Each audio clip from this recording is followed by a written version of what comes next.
റോമാലേഖനം 12-ാം അധ്യായത്തിൽ നമ്മൾ വായിക്കുന്ന ഒരു ഭാഗം ഇങ്ങനെയാണ്. ആർക്കെങ്കിലും ഒരാൾക്ക് വായിക്കാമോ മലയാളത്തിൽ? 12:1-2. ആ.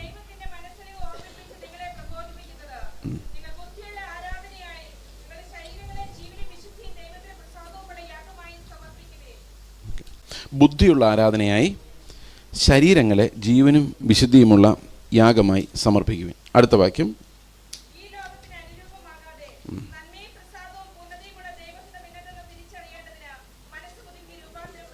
ഓക്കെ, അപ്പോൾ പുതിയ നിയമത്തിലെ ആരാധനയുടെ ഒരു പ്രധാനപ്പെട്ട ഭാഗമെന്ന് പറയുന്നത്, ബുദ്ധിയുള്ള ആരാധന എന്ന് പറയുന്നത് നമ്മുടെ ആത്മാവും മനസ്സും ശരീരവും ഒന്നിച്ച് ദൈവത്തെ മഹത്വപ്പെടുത്തുന്നതാണ്. ഈ ശരീരം കൊണ്ട് മഹത്വപ്പെടുത്തുന്നു എന്ന് പറഞ്ഞു കഴിയുമ്പോൾ നമ്മുടെ ശരീരം കൊണ്ട് ജമ്പ് ചെയ്യുന്നതോ അതല്ല ഉദ്ദേശിക്കുന്നത്.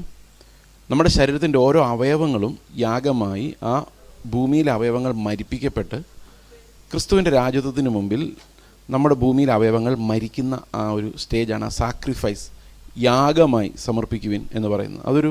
ഒരർത്ഥത്തിൽ പറഞ്ഞാൽ ഒരു ഡെത്ത് എക്സ്പീരിയൻസ് ആണ്. ക്രിസ്ത്യാനിറ്റിയുടെ ഒരു പ്രത്യേകത എന്ന് പറയുന്നത്, ക്രിസ്തീയ വിശ്വാസത്തിൻ്റെ എല്ലാ എലമെൻറ്റും എല്ലാ ഘടകങ്ങളും യേശു ക്രിസ്തുവിൻ്റെ മരണ പുനരുത്ഥാനവുമായി ബന്ധപ്പെട്ടുള്ളതാണ്. സ്നാനപ്പെടുന്നത് അവൻ്റെ മരണത്തിൽ പങ്കാളിയാകാനാണ്. അപ്പം നുറുക്കുന്നത് ആ മരണത്തെ ഓർക്കാൻ വേണ്ടിയാണ്. നമ്മൾ പങ്കാളികളായ അതേ മരണത്തെ നമ്മൾ പ്രസ്താവിക്കുന്നു, വീണ്ടും വീണ്ടും പ്രസ്താവിക്കുന്നു. കർത്താവ് മരിച്ചു, ഞങ്ങൾക്ക് വേണ്ടി മരിച്ചു. കർത്താവ് ഉയർത്തെഴുന്നേറ്റു, ഞങ്ങൾക്ക് വേണ്ടി ഉയർത്തെഴുന്നേറ്റു. ഞങ്ങളതിൽ പങ്കാളികളാണ്. ഒരു ശരീരമാണ് നുറുക്കപ്പെട്ടത്, ഞങ്ങളെല്ലാവരും ആ ശരീരത്തിൻ്റെ അംശികളാണ്. ആ ശരീരത്തിൻ്റെ ഒരു ഭാഗമാണ് ഞാൻ എന്ന് പറഞ്ഞുകൊണ്ടാണ് ഞാൻ അതിനകത്ത് പാർട്ടിസിപ്പേറ്റ് ചെയ്യുന്നത്. അതും യേശുക്രിസ്തുവിൻ്റെ മരണ പുനരുത്ഥാനമാണ്. നമ്മുടെ ആരാധന എന്ന് പറയുന്നതും യേശുക്രിസ്തുവിൻ്റെ മരണ പുനരുത്ഥാനങ്ങളാണ്. എന്തുകൊണ്ടാണ് അങ്ങനെ പറയാനുള്ള കാരണമെന്ന് ഞാൻ പറയാം. ഇനി നമ്മുടെ വിശ്വാസ ജീവിതം എന്ന് പറയുന്നതും യേശുക്രിസ്തുവിൻ്റെ മരണ പുനരുത്ഥാനങ്ങളോടുള്ള അനുരൂപണമാണ്. വിശ്വാസ ജീവിതം അങ്ങനെ മാത്രമേ ജീവിക്കാൻ പറ്റുള്ളൂ. വിശ്വാസ ജീവിതം എന്ന് പറയുന്നത് ക്രിസ്തുവിൻ്റെ മരണത്തോടും അവൻ്റെ പുനരുത്ഥാനത്തോടുമുള്ള പങ്കാളിത്തമാണ്. വിശ്വാസത്താലുള്ള നീതിയെക്കുറിച്ച് നമ്മൾ സംസാരിച്ചുകൊണ്ടിരിക്കുകയായിരുന്നു. വിശ്വാസത്താലുള്ള നീതി എന്ന് പറയുന്നത് അവൻ്റെ മരണ പുനരുത്ഥാനങ്ങളോടുള്ള ഏകീഭാവത്തിലൂടെയാണ് വരുന്നത്. ഫിലിപ്പി ലേഖനം 3-ാം അധ്യായത്തിൻ്റെ 9-ാം വാക്യം മുതൽ വായിക്കുമ്പോൾ അങ്ങനെയാണ് അവിടെ കാണുന്നത്.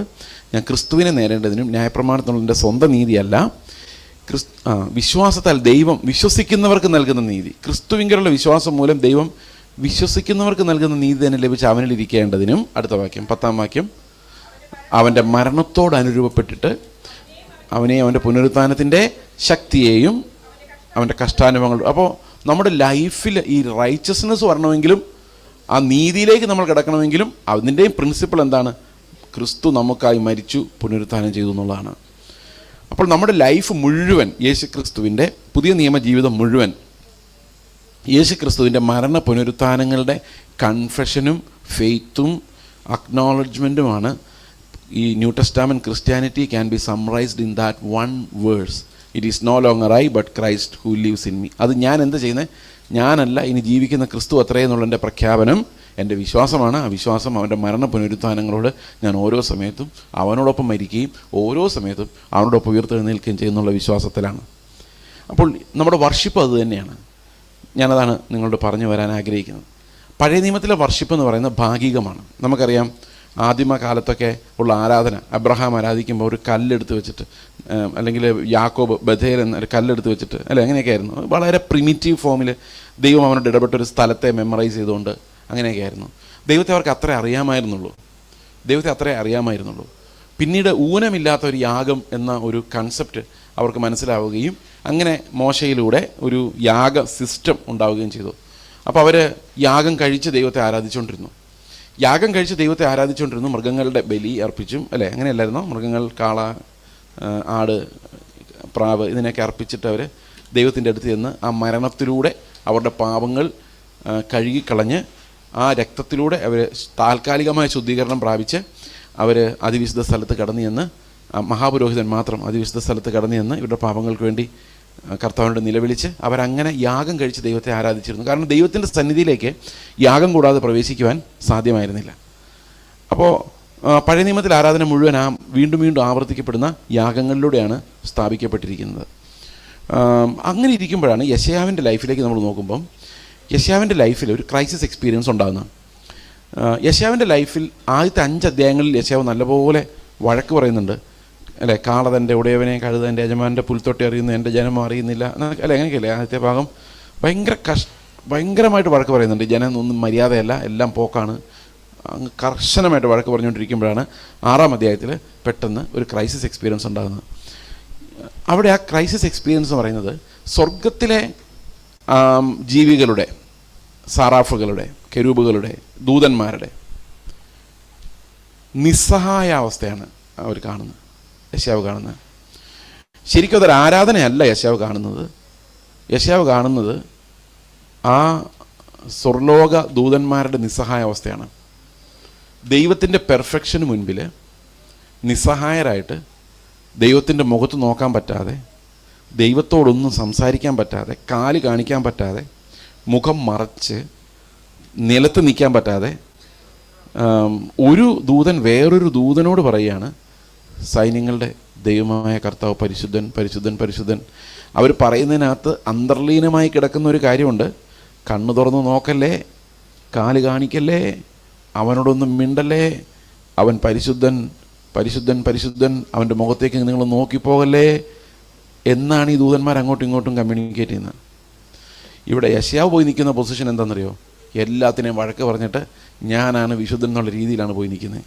എവിടെ പോയി നിൽക്കുന്നത്? ദൈവത്തിന് മുമ്പിൽ. അവിടെ നിൽക്കുമ്പോൾ ഒരു തെറ്റും ചെയ്യാത്ത ദൂതന്മാർ വെപ്രാളപ്പെടുന്ന ആ വെപ്രാളത്തിൻ്റെ ശബ്ദം, ദൈവത്തിന് മുമ്പിൽ അവർ അസ്വസ്ഥരായി വെപ്രാളപ്പെടുന്ന ശബ്ദം കേട്ടപ്പോഴേക്ക് യെശയ്യാവ് തകർന്നു പോയി. യെശയ്യാവ് പറയണം, അയ്യോ ഞാൻ നശിച്ചു, ഇത്ര ഭയങ്കര മഹത്വം, ദൈവത്തിൻ്റെ മഹത്വം എത്ര ഭയങ്കരമാണ്. ഈ മഹത്വത്തിൻ്റെ മുമ്പിലേക്ക് ഞാൻ ചെന്ന്, ഈ ദുഷ്ടനായ ഞാൻ, എന്താ പറയുന്നത്, ശുദ്ധിയില്ലാത്ത അതരങ്ങളുള്ള ഞാൻ വന്ന് സൈന്യങ്ങളുടെ ദൈവമായ കർത്താവിനെ എൻ്റെ കണ്ണുകൊണ്ട് ഞാൻ കണ്ടല്ലോ എന്ന് പറഞ്ഞാൽ നിലവിളിക്കുന്ന ഒരു ഭയങ്കര ക്രൈസിസ് എക്സ്പീരിയൻസാണ്. ഈ ക്രൈസിസ് എക്സ്പീരിയൻസിലൂടെ യെശയ്യാവ് പോകുന്നത് അവനെ യഥാർത്ഥ ആരാധനയുടെ ബുദ്ധിമുട്ട്, അത് ശരിക്കും ദൈവത്തിന് മുമ്പിലേക്ക് മനുഷ്യന് ചെന്ന് സ്തോത്രം പറയാനുള്ള ഒരു ഭയങ്കര ബുദ്ധിമുട്ടുണ്ട്. നമ്മൾ ആ ദൈവത്തെ ശരിക്കും മനസ്സിലാക്കാത്തതുകൊണ്ട് അവൻ്റെ മാഗ്നിഫിക്കൻസ് എന്താണെന്ന് നമ്മൾ മനസ്സിലാക്കി കഴിഞ്ഞാൽ നമുക്ക് അവൻ്റെ മുമ്പിൽ ചെന്നാൽ ആ കർത്താവേ സ്തോത്രം എന്നൊരു മനുഷ്യനെ കണ്ട് പറയുന്നതിലൊന്നും പറയാൻ പറ്റിയില്ല.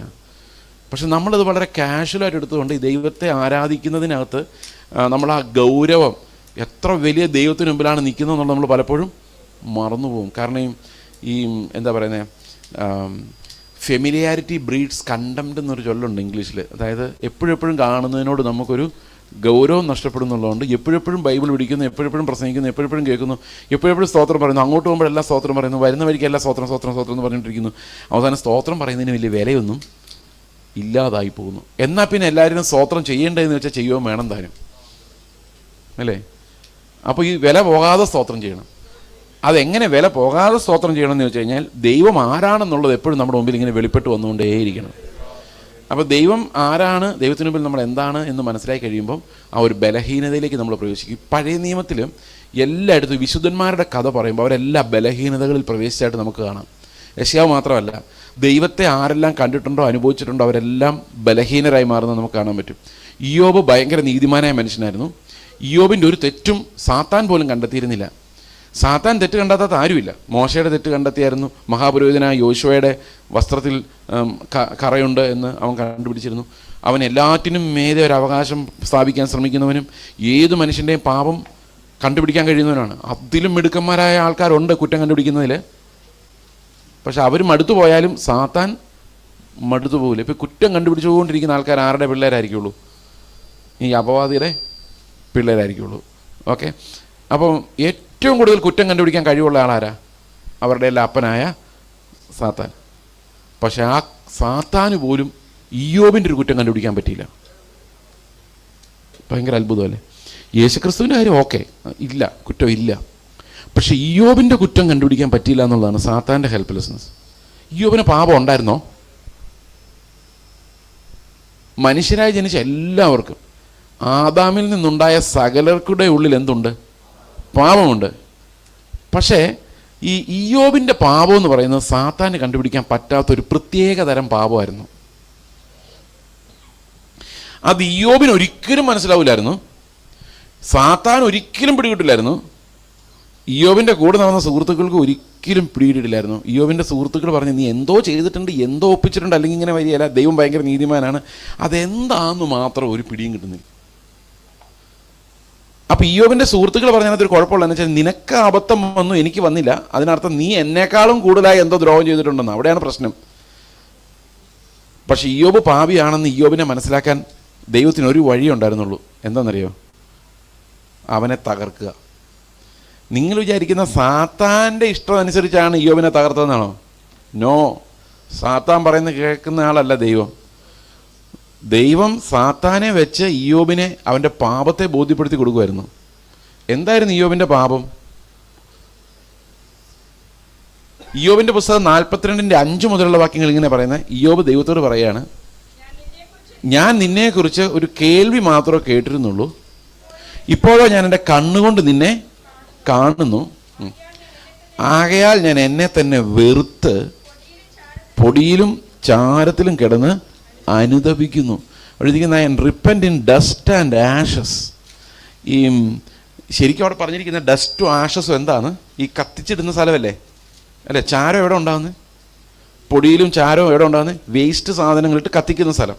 പഴയ നിയമത്തിൽ നരകം എന്നുള്ള ആ ഒരു ടീച്ചിങ്ങിന് വലിയ ഡോക്ടറിനൽ ഡെവലപ്മെൻ്റ് ഇല്ല, വളരെ നിഴലായിട്ട് മാത്രമേ കാണിച്ചിട്ടുള്ളൂ. ഇപ്പോൾ ഈ കത്തിയിട്ട് വേസ്റ്റ് അല്ലാണ്ട് കൂട്ടിയിട്ട് കത്തിക്കുന്ന സ്ഥലത്തെ പുതിയ നിയമത്തിൽ നരകമായിട്ടും പഴയ നിയമത്തിൽ അതിൻ്റെ ഒരു മുന്നോടിയായിട്ടും നമുക്ക് കാണാൻ പറ്റും. കാരണം പഴയ നിയമത്തിൽ നരകം എന്ന വിഷയം എക്സ്പാൻഡ് ചെയ്യപ്പെട്ടിട്ടില്ല, പഠിപ്പിക്കൽ എക്സ്പാൻഡ് ചെയ്യപ്പെട്ടിട്ടില്ല.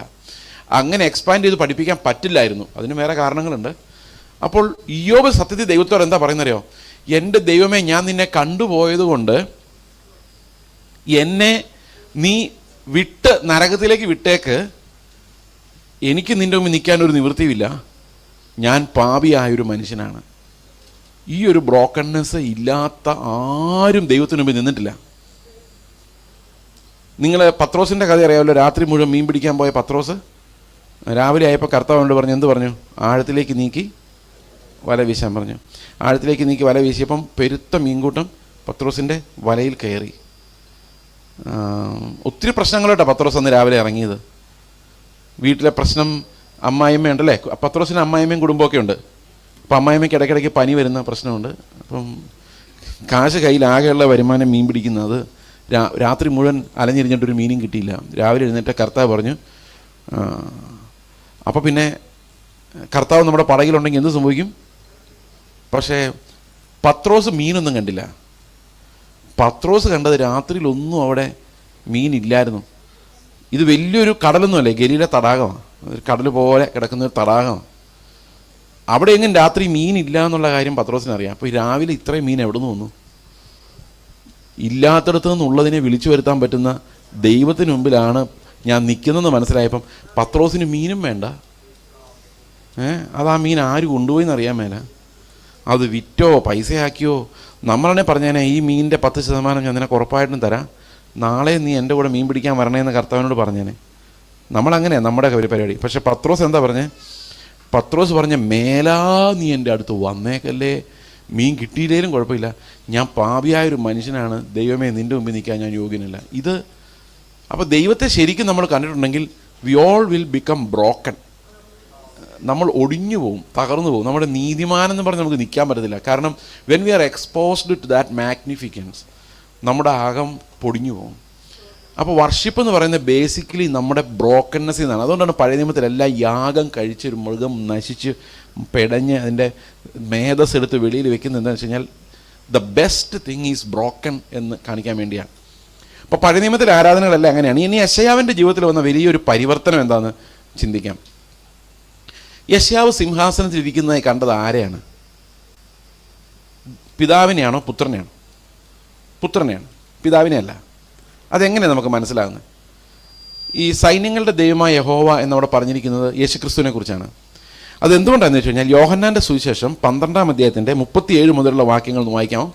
യോഹന്നാൻ്റെ സുവിശേഷം 12-ാം അധ്യായത്തിൻ്റെ 30. യേശു വാങ്ങിപ്പോയി. അവർ കാണുക അവൻ ഇത്ര വലിയ അടയാളങ്ങൾ ചെയ്തിട്ടും അവർ അവനിൽ വിശ്വസിച്ചില്ല. കർത്താവെ, ഞങ്ങൾ കേൾപ്പിച്ചത് ആറ് വിശ്വസിച്ചിരിക്കുന്നു, കർത്താവിൻ്റെ ഭുജം ആർക്ക് വെളിപ്പെട്ടിരിക്കുന്നു. ഇത് യെശയ്യാ പ്രവചനം എത്ര അധ്യായത്തിലാണ് പറഞ്ഞേക്കുന്നത്? ഞങ്ങൾ കേൾപ്പിച്ചത് ആറ് വിശ്വസിച്ചിരിക്കുന്നു. യെശയ്യാവ് 53 അല്ലേ? 53. അടുത്ത വാക്യം. അവർക്ക് വിശ്വസിപ്പാൻ കഴിഞ്ഞില്ല. അതിൻ്റെ കാരണം യെശയ്യാവ് വേറൊരിടത്ത് പറയുന്നത് ആ ആ മനം തിരിയുകയോ ചെയ്യാതിരിക്കേണ്ടതിന് അവരുടെ കണ്ണവൻ കുരുടാക്കി ഹൃദയം തടിപ്പിച്ചിരിക്കും. ഇത് എത്ര അധ്യായത്തിലാണ് യെശയ്യാവ് വേറൊരിടത്ത് പറയുന്നത്? ഇത് ആദ്യം വായിച്ച 53 അധ്യായത്തിൽ നിന്നായിരുന്നു. ഇപ്പോൾ വായിച്ചത് എവിടെ നിന്നാ? 6 അധ്യായത്തിൽ നിന്ന്. ഇത് 6 അധ്യായത്തിലുള്ള വാക്യം അല്ലെ? എത്രത്തോളം എന്ന് അത് കഴിയുമ്പോൾ യെശയ്യാവ് ചോദിക്കുന്നുണ്ട്. അന്നേരം പറയുന്നു എല്ലാം തീർന്നു പോകുന്നവരെ നീ അടച്ചു കളഞ്ഞേക്കാൻ പറയുന്നുണ്ട്. ഓക്കെ, അപ്പോൾ ഇത് 6 അധ്യായത്തിലാണ്. ഇനി അടുത്ത വാക്യം വായിച്ചേ. യെശയ്യാവ് അവൻ്റെ തേജസ് കണ്ട് അവനെക്കുറിച്ച് സംസാരിച്ചത് കൊണ്ടാകുന്നു. അപ്പോൾ ആരെ യെശയ്യാവ് കണ്ടത്?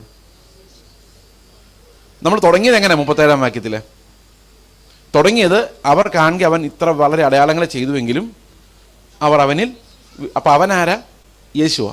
എന്തുകൊണ്ടാണ് വിശ്വസിക്കാൻ പറ്റാഞ്ഞത്? അവർക്ക് എന്തുകൊണ്ടാണ് വിശ്വസിക്കാൻ പറ്റാഞ്ഞത്? അവർക്ക് വിശ്വസിക്കാൻ പറ്റാഞ്ഞതിനൊരു കാരണമുണ്ട്. ഇതൊരു ഇൻക്രെഡിബിൾ ആയിട്ടുള്ളൊരു വാർത്തയായിരുന്നു. അതായത് നമുക്ക് വിശ്വസിക്കാൻ പറ്റാത്ത ചില വാർത്തകൾ വരുമല്ലോ. നിങ്ങളിന്ന് രാവിലെ ശ്രദ്ധിച്ചായിരുന്നോ ഈ സൂര്യൻ പടിഞ്ഞാറായിരുന്നു ഉദിച്ചത്? ശ്രദ്ധിച്ചായിരുന്നു നിങ്ങൾ? വിശ്വസിച്ചോ? ആരും വിശ്വസിച്ചില്ല. ഇങ്ങനെ പറഞ്ഞ ആരെങ്കിലും വിശ്വസിക്കുമോ? അപ്പോൾ കർത്താവിനെ കുറിച്ചുള്ള ഈ പ്രോഫസി, യെശയ്യാവ് പറഞ്ഞ പ്രോഫസിയും അതുപോലത്തെ ഒരു പ്രോഫസി ആയിരുന്നു. അതായത് 2 ദർശനങ്ങളിലാണ് ഈ ക്രിസ്തുവിൻ്റെ മഹത്വം വെളിപ്പെടുന്നത്. അതിൽ ആദ്യത്തെ ദർശനം എന്ന് പറയുന്നത് ദൂതന്മാർ പോലും മുഖത്ത് നോക്കാൻ ഭയപ്പെടുന്ന വിശുദ്ധിയിൽ, പരിശുദ്ധിയിൽ നിൽക്കുന്ന ദൈവത്തെയാണ്. അപ്പോൾ ദൂതന്മാർക്ക് ശരിക്കും പേടിയാണ്. കാരണം ഹൃദയത്തിൽ ഒരു തോട്ട് പോലും വരാൻ പാടില്ല. ദൈവത്തിന് മുമ്പിൽ നിൽക്കുമ്പോൾ അത്ര പെർഫെക്റ്റ് ആയിട്ട് കർത്താവിന് മുമ്പിൽ നിൽക്കാൻ പറ്റുള്ളൂ. അതുകൊണ്ട് ദൂതന്മാർക്ക് കിട്ടിയിരിക്കുന്ന വെളിപ്പാട് എന്താണെന്ന് വെച്ച് കഴിഞ്ഞാൽ God is holy holy holy എന്നാണ്. അപ്പോൾ ദൈവത്തിൻ്റെ എസെൻഷ്യൽ നേച്ചർ എന്ന് പറയുന്നത് ഹോളിനെസ് ആണ്. സ്നേഹമാണെന്ന് നമ്മൾ പറയും, പക്ഷേ അതിനേക്കാളും ബേസിക്കിൽ വരുന്നത് അടിസ്ഥാനമായിട്ട് വരുന്നത് ഹോളിനെസ് ആണ്. കാരണം his love is holy, his anger is also holy. മനസ്സിലാകുന്നുണ്ടോ? അവൻ്റെ സ്നേഹം വിശുദ്ധമാണ്, അതുപോലെ തന്നെ അവൻ്റെ കോപവും അവൻ്റെ പരിശുദ്ധിയുടെ ഭാഗമാണ്. അപ്പോൾ ദൈവത്തിൻ്റെ എസെൻഷ്യൽ നേച്ചറാണ്. God is love love love എന്നല്ല, God is holy holy holy. ഇപ്പോൾ ഹോളിനെസ് ആണ് ദൈവത്തിൻ്റെ എസെൻഷ്യൽ നേച്ചർ. മനസ്സിലാകുന്നുണ്ടോ? ഓക്കെ, അപ്പോൾ ഈ ഒരു പരിശുദ്ധിയെക്കുറിച്ച് ദൂതന്മാർക്ക് വെളിപ്പാടുണ്ട്. ദൂതന്മാർക്ക് ദൈവത്തെ അങ്ങനെയാണ് അറിയാവുന്നത്. ദൂതന്മാർക്ക് അറിയാവുന്ന ദൈവം ഒരു നിസാര തോട്ട് പോലും പൊറുക്കില്ലാത്ത അത്ര പെർഫെക്റ്റ് ആയിട്ടുള്ളൊരു ദൈവത്തെയാണ് ദൂതന്മാർക്ക് അറിയാമായിരുന്നത്. അപ്പോൾ അവരതനുസരിച്ചാണ് ദൈവത്തെ വർഷിപ്പ് ചെയ്യുന്നത്. എന്താ വർഷിപ്പ് ചെയ്യുന്നത്? പരിശുദ്ധൻ പരിശുദ്ധൻ പരിശുദ്ധൻ. അതാണ് ദൂതന്മാരുടെ വർഷിപ്പിൻ്റെ കണ്ടന്റ്. പഴയ നിയമത്തിൽ അങ്ങനെ തന്നെയാണ് പരിശുദ്ധനായ ദൈവത്തെയാണ് വെളിപ്പെടുന്നത്. പുതിയ നിയമത്തിൽ അങ്ങനെ തന്നെയാണ്. That's his essential nature. Okay, എന്നാൽ ഒരു ചോദ്യം കൂടെ ഞാൻ നിങ്ങളോട് ചോദിക്കുകയാണ്. നിങ്ങൾ ഉത്തരം പറയണ്ട, ഇത്രയും പേരുള്ളതുകൊണ്ട് ചിന്തിച്ചാൽ മതി. ആദമിന് അറിയാമായിരുന്നത്, അപ്പം ആദം ദൈവത്തെ ആരാധിക്കുമായിരുന്നെങ്കിൽ എങ്ങനെ ആരാധിക്കുമായിരുന്നു? ആദം ദൈവത്തെ ആരാധിക്കുമായിരുന്നെങ്കിൽ ദൂതന്മാർ ആരാധിക്കുമ്പോൾ എങ്ങനെ ആരാധിച്ചുകൊണ്ടിരുന്നത്? പരിശുദ്ധൻ പരിശുദ്ധൻ. അപ്പം നമ്മൾ ഓരോരുത്തർക്കും ലഭിക്കുന്ന അറിവനുസരിച്ച് മാത്രമേ നമുക്ക് ദൈവത്തെ ആരാധിക്കാൻ സാധിക്കുകയുള്ളൂ. അപ്പോൾ ആദമായിരുന്നെങ്കിൽ എങ്ങനെ ആരാധിക്കുമായിരുന്നു ദൈവത്തെ? എൻ്റെ ദൈവമേ നീ എത്ര വലിയവൻ അല്ലേ, ഓ ഹൗ ഗ്രേറ്റ് ദൗ ആർട്ട്. അങ്ങനെ പാട്ടില്ലേ? അത് തുടങ്ങുന്നത് എങ്ങനെയാ? അത് പ്രകൃതിയുടെ സൃഷ്ടിയൊക്കെ നോക്കിയിട്ട് ദൈവത്തെ ആരാധിച്ചുകൊണ്ടാണ് തുടങ്ങുന്നത്. പതുക്കെ പതുക്കെ അത് ക്രൂശിലേക്ക് കടന്നു വരും. ആ പാട്ട് ഭയങ്കര ഒരു പാട്ടത്. അപ്പോൾ അത് തുടങ്ങുമ്പോൾ ഞാൻ ഈ ഫോറസ്റ്റിലൂടെ നടക്കുന്നു, നിൻ്റെ മഹത്വത്തെ കാണുന്നു, നിൻ്റെ ആകാശവിധാനം നോക്കുമ്പോൾ അങ്ങനെയൊക്കെയാണ്. അപ്പോൾ ആദ്യം നോക്കുമ്പോൾ അങ്ങനെയാണ്, മനോഹരമായ പ്രപഞ്ചത്തെ സൃഷ്ടിച്ച ദൈവം, ഞങ്ങളെ ഇങ്ങനെ ഡിസൈൻ ചെയ്ത ദൈവം അല്ലേ, മൃഗജാലങ്ങളെ, സസ്യങ്ങളെ, മനോഹരമായ പ്രകൃതിയെ സൃഷ്ടിച്ച ദൈവം, ഇതിനെല്ലാം നിലനിർത്തി കൊണ്ടുപോകുന്ന ദൈവം, എല്ലാ ദിവസവും ഞങ്ങളോട് ഇറങ്ങി വരുന്നു സംസാരിക്കുന്ന ദൈവം. ഇതൊക്കെയല്ലേ ആദമിന് അറിയാവുള്ളൂ. അപ്പോൾ ആദം വർഷിപ്പ് ചെയ്യുമ്പോൾ എങ്ങനെയായിരിക്കും? He will look at the nature, he will look at himself and say, O Lord how great thou art അല്ലേ? അങ്ങനെയല്ലേ പറയുള്ളൂ. ഈ ദിവസങ്ങളെ സൃഷ്ടിച്ചവൻ, സമയത്തെ സൃഷ്ടിച്ചവൻ, കാലത്തെ വേർതിരിച്ചവൻ, ഇങ്ങനെയൊക്കെ പറഞ്ഞ് ആദമിനെ ആരാധിക്കാം. കാരണം എന്താ? ആദമിന് അറിയാവുന്ന ദൈവം സൃഷ്ടികർത്താവായ ദൈവമാണ്. അപ്പോൾ ആദമിനാണോ നമുക്കാണോ? ആദം പാപം ചെയ്യാതിരുന്നൊരു സാഹചര്യം ഉണ്ടായിരുന്നു വിചാരിച്ചോ? ഇപ്പം നമ്മളെല്ലാം എവിടെ ആയിരുന്നേനെ? ഏതൻ തോട്ടത്തിലായിരുന്നേനെ. വിഷമൊന്നും ഇല്ലാത്ത പഴമൊക്കെ കഴിച്ച് അതിൽ തെക്കുവടക്ക് ലജ്ജാശീലമൊന്നും ഇല്ലാതെ ഇങ്ങനെ അതിൽ നടക്കുമായിരുന്നേനെ അല്ലേ? അപ്പോൾ ആദം പാപം ചെയ്തില്ലായിരുന്നുവെങ്കിൽ നമ്മൾ ഇപ്പോഴും ഏദൻ തോട്ടത്തിലുണ്ടായിരുന്നേനെ. നമ്മളെല്ലാവരും പെർഫെക്റ്റ് മനുഷ്യരായേനെ. ആദമിൽ നമ്മൾ തികഞ്ഞവരായി പോയേനെ. മനസ്സിലായി ഞാൻ പറഞ്ഞത്? We will be perfect like Adam. പക്ഷെ ദൈവത്തിൻ്റെ പദ്ധതി എന്തുവാ? ആദമിൽ നമ്മളെ പെർഫെക്റ്റ് ആക്കുക എന്നുള്ളതായിരുന്നില്ല ദൈവത്തിൻ്റെ പദ്ധതി. ദൈവത്തിൻ്റെ പദ്ധതി എന്താണ്? ക്രിസ്തുവിൽ പെർഫെക്റ്റ് ആക്കുക എന്നുള്ളതായിരുന്നു. അപ്പോൾ ക്രിസ്തുവിൽ പെർഫെക്റ്റ് ആകണമെങ്കിൽ എന്ത് ചെയ്യേണ്ടി വരും? ആദമിനറിയാൻ വയ്യാത്ത ദൈവത്തിൻ്റെ ചില ഗുണങ്ങൾ നമുക്ക് വെളിപ്പെടുത്തി തരേണ്ടി വരും. മനസ്സിലായോ? അപ്പോൾ അത് ആദമിന് അറിയാൻ വയ്യാത്തതും നമുക്കറിയുന്നതുമായ എന്താ ഉള്ളത്? ആദമിന് അറിയാത്ത എന്താണ് എനിക്കറിയാവുന്ന ദൈവത്തെക്കുറിച്ച്? ആദമിന് ദൈവത്തിൻ്റെ ശക്തിയെക്കുറിച്ച് മാത്രം അറിയാവുന്നത്. എന്നാൽ എനിക്ക് ദൈവത്തിൻ്റെ ബലഹീനതയെക്കുറിച്ച് അറിയാം. എന്താ ദൈവത്തിൻ്റെ ബലഹീനത? ദൈവത്തിൻ്റെ ബലഹീനത മനുഷ്യരുടെ ബലത്തെക്കാളും ശക്തിയുള്ളത്. എന്താ ദൈവത്തിൻ്റെ ബലഹീനത? ദൈവത്തിൻ്റെ ബലഹീനതയാണ് നമ്മളെ രക്ഷിച്ചത്. അതായത് ഞാൻ പറയില്ലേ, എനിക്കൊരു വീക്ക്നെസ് ഉണ്ട് ബ്രദറെ എന്ന് പറയത്തില്ലേ? എനിക്ക് കപ്പയും മീനും കണ്ട ഒരു വീക്ക്നെസ്. ഞാൻ ചുമ്മാ പറഞ്ഞോട്ടെ, തമാശ പറഞ്ഞ. അങ്ങനെ പലതരം വീക്ക്നെസ്സുകളുള്ള ആൾക്കാർ ഉണ്ട്. കർത്താവിനൊരു വീക്ക്നെസ് ഉണ്ടായിരുന്നു, അത് നമ്മളായിരുന്നു. ദൂതന്മാർ പാപം ചെയ്തപ്പോൾ അവനെ രക്ഷിക്കാനൊന്നും കർത്താവ് പോയില്ല. പക്ഷെ അവരെക്കാളും ലോവറായിട്ട് സൃഷ്ടിച്ച മനുഷ്യൻ പാപം ചെയ്തു കഴിഞ്ഞപ്പോൾ ദൈവത്തിന് അവനെ വെറുതെ വിടാൻ തോന്നിയില്ല. പോട്ടെ, ഇനി പുതിയ കുറേ എണ്ണത്തിനെ സൃഷ്ടിച്ചേക്കാം എന്ന് തോന്നിയില്ലെന്ന് മാത്രമല്ല, അവൻ്റെ സ്നേഹത്തിൻ്റെ ഡെപ്ത് എന്താണെന്ന് ലോകത്തിന് വെളിപ്പെടുത്താൻ അവൻ നമ്മളെ തിരഞ്ഞെടുത്തു. എന്ന് പറഞ്ഞു കഴിഞ്ഞാൽ എത്ര ശത്രുവാണോ, എത്ര ദൂരെയാണോ, അവനെയും സ്നേഹിക്കാൻ പറ്റുന്ന ആഴം ദൈവത്തിൻ്റെ സ്നേഹത്തിനുണ്ട് എന്ന് അവൻ ആരിലൂടെ വെളിപ്പെടുത്തിയത്? വീണുപോയ നമ്മളിലൂടെയാണ് വെളിപ്പെടുത്തിയത്. അപ്പോൾ ആദം പാപം ചെയ്തില്ലായിരുന്നെങ്കിൽ നമ്മൾ നന്നായിട്ട് ജീവിച്ചു പോയനെ. പക്ഷെ ആദം പാപം ചെയ്തു കഴിഞ്ഞപ്പോൾ ദൈവം ഉണ്ടാക്കിയ പെർഫെക്ഷൻ എന്ന് പറയുന്നത് ആദമിൻ്റെ പെർഫെക്ഷനേക്കാളും വലുതാണ്. മനസ്സിലാവുന്നുണ്ടോ? അപ്പോൾ എന്താ അതിൻ്റെ ഫലം എന്താണ്? ക്രിസ്തുവിൽ തികഞ്ഞവരായ ഒരു കൂട്ടത്തെ നിത്യതയിൽ ദൈവത്തിന് വേണമായിരുന്നു. അപ്പോൾ ദൈവത്തിൻ്റെ ഒന്നാമത്തെ പദ്ധതി എന്താ? നമ്മൾ സാധാരണ വിചാരിക്കുന്ന ആദമിൽ പെർഫെക്റ്റായ കുറേ ആൾക്കാരെ ഉണ്ടാക്കിയാൽ നടക്കൂല എന്ന് കണ്ടപ്പം ക്രിസ്തുവിനെ, അങ്ങനെ ഒത്തിരി പേര് ചിന്തിച്ചിരിക്കുന്നത്. ആദം ട്രൈ ചെയ്ത് നോക്കി, ആദം ശരിയായില്ല, അതുകൊണ്ട് പിന്നെ കർത്താവ് എന്ത് ചെയ്തു? ക്രിസ്തുവിനെ വിട്ടു. അങ്ങനെയല്ല, ക്രിസ്തുവിനെ തീരുമാനിച്ച ശേഷമാണ് ലോക സ്ഥാപനത്തിന് മുമ്പേ നമുക്ക് ക്രിസ്തുവിൽ തികഞ്ഞ ഒരു കൂട്ടത്തെ, വിശുദ്ധന്മാരുടെ ഒരു സംഘത്തെ നിത്യതയിൽ കണ്ട ശേഷമാണ് കർത്താവ് സൃഷ്ടി ആരംഭിക്കുന്നത്. അപ്പോൾ ദൈവത്തിൻ്റെ പ്ലാൻ എ എന്താണ്? ക്രിസ്തുവിൽ തികഞ്ഞവരായ ഒരു കൂട്ടത്തെ അവൻ്റെ സ്വഭാവമുള്ളവരായി, അവനെ പോലെയുള്ളവരായി തേജസ്സിൽ നിത്യതയിൽ എത്തിക്കുക എന്നുള്ളതാണ് ദൈവത്തിൻ്റെ പ്ലാൻ എ. ദൈവത്തെ നമ്മൾ ദൈവം എന്ന് വിളിക്കുന്നത് എന്തുകൊണ്ടാണെന്നറിയോ? അവൻ്റെ പ്ലാനുകൾ ഒരിക്കലും മാറിപ്പോവുകയില്ല എന്നുള്ളതുകൊണ്ടാണ്.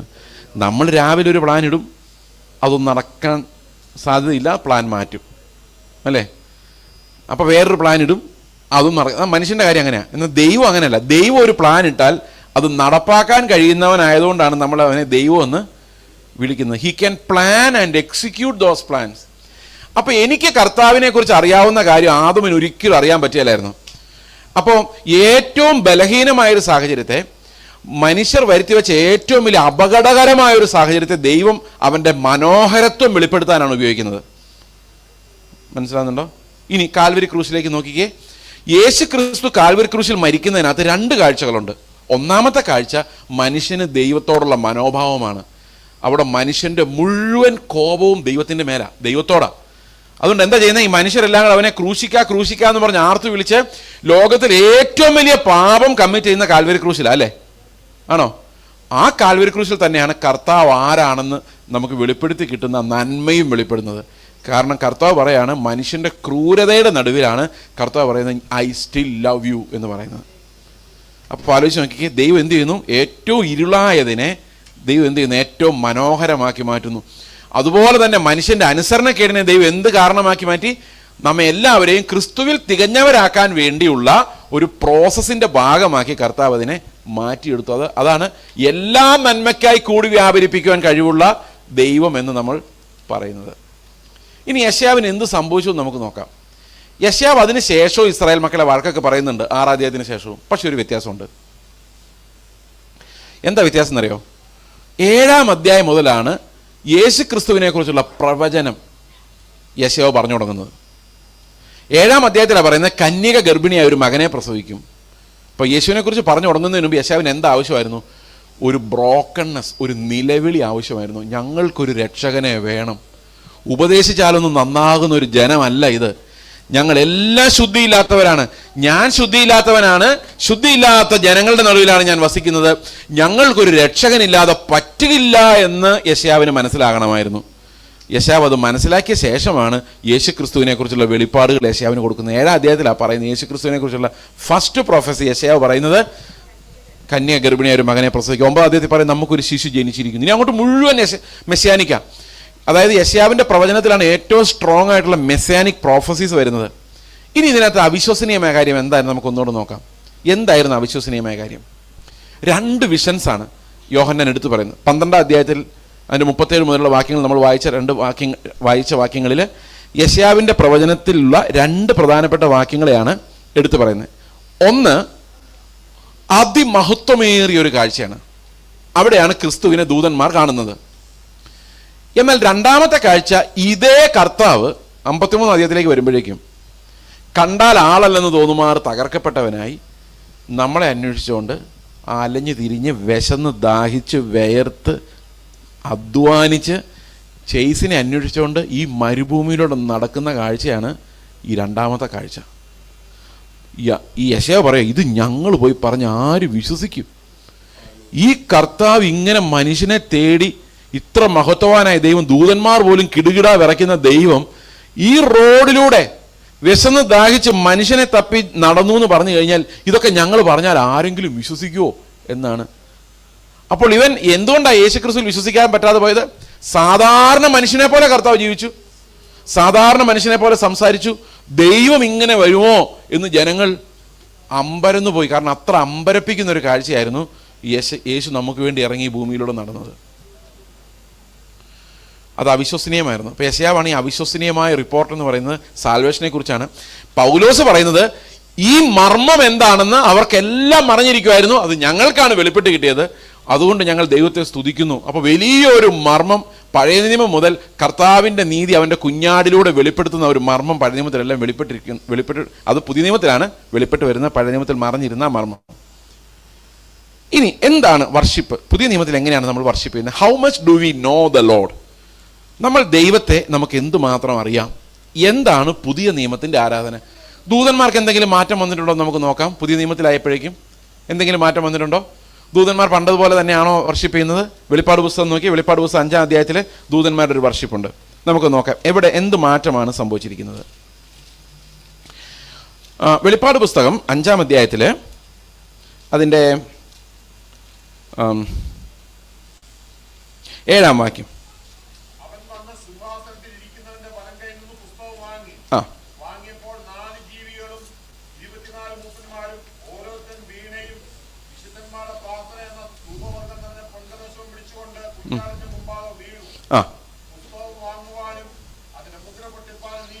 അപ്പൊ ഈ മൂപ്പന്മാർ എന്ത് ചെയ്തു? ദൂതന്മാർ എന്ത് ചെയ്തു? ലിവിങ് ക്രീച്ചേഴ്സ് ഇൻ ഹെവൻ എന്ത് ചെയ്തു? അവരെ കുഞ്ഞാടിന്റെ മുൻപിൽ വീണു. അപ്പൊ വർഷിപ്പ് ആരുടെ മുമ്പിലാ? സിംഹാസനത്തിൽ ഇരിക്കുന്നവന്റെയും കുഞ്ഞാടിന്റെയും മുൻപിൽ. അടുത്ത വാക്യം എന്താണ് ആരാധിക്കാൻ ഉപയോഗിച്ച വാക്യങ്ങൾ? വായിച്ചു നോക്കാം. നീ യോഗ്യൻ. ആര് യോഗ്യൻ?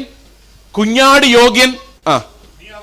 നീ അറുക്കപ്പെട്ടു, നിന്റെ രക്തം കൊണ്ട്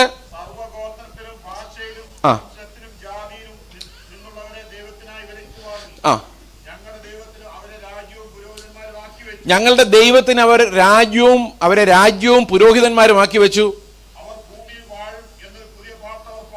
അവർ ഭൂമിയിൽ വാഴുമെന്നൊരു പുതിയ ഒരു പാട്ട് അവര് പാടുന്നു. അപ്പൊ പുതിയ പാട്ട് എന്താ? അപ്പൊ ദൂതന്മാർ ഇപ്പൊ എന്താ കണ്ട കാഴ്ച? ഇവരിങ്ങനെ നോക്കുവായിരുന്നു. ഞാനിങ്ങനെ സങ്കല്പിക്കുകയായിരുന്നു, ഇവരിങ്ങനെ ദൂതന്മാരിങ്ങനെ ഉറ്റു നോക്കുക, ഈ കർത്താവ് എന്തായി കാണിക്കുന്നത്? ഞങ്ങളെല്ലാം നശിച്ചു പോയിട്ടും കർത്താവ് ഇറങ്ങി വന്നില്ല, ഈ മനുഷ്യൻ നശിച്ചു പോയപ്പോൾ ഇവൻ പോകുന്ന, ഇവരന്വേഷിച്ച് പോകുന്നത് കണ്ടോ? ഇങ്ങനെ ദൂതന്മാർ അങ്ങോട്ടും പറയും, ഇതേ തിരഞ്ഞെടുക്കുന്ന ആൾക്കാരെ നോക്കി, ഇത് ചേസിനെ പോലുള്ളവർ, ഇതേ ഇവന്മാരെയൊക്കെ തിരഞ്ഞെടുത്ത് ഇവന്മാരെ നിൽക്കുമോ? പത്രോസ് അപ്പോൾ ദൂതന്മാരും സാത്താനും വിചാരിക്കായിരിക്കും സാത്താൻ ഏറ്റവും ബെസ്റ്റിനെ തിരഞ്ഞെടുക്കുന്നത്. എപ്പോഴും ശ്രദ്ധിച്ചിട്ടുണ്ടോ അത്? കാരണം സാത്താൻ ഒരു 500 പേരെ പറ്റിക്കാൻ പറ്റുന്നവനെയാണ് തിരഞ്ഞെടുക്കുന്നത്. അവൻ ഒരുത്തനെ വശീകരിച്ചെടുത്തു കഴിഞ്ഞാൽ അത് വെച്ചൊരു മാക്സിമം ആൾക്കാരെ ചതിക്കണം. നിങ്ങൾക്ക് ഏറ്റവും സുന്ദരന്മാരെ, ഏറ്റവും മിടുക്കന്മാരെ, കഴിവുള്ളവരെല്ലാം ആര് കൊണ്ടുപോകുന്നത്? സാത്താൻ കൊണ്ടുപോകുന്നത് അല്ലേ? അല്ലേ? ദൈവം ആരെ തിരഞ്ഞെടുക്കുന്നത്? ഏറ്റവും ബലഹീനമായതും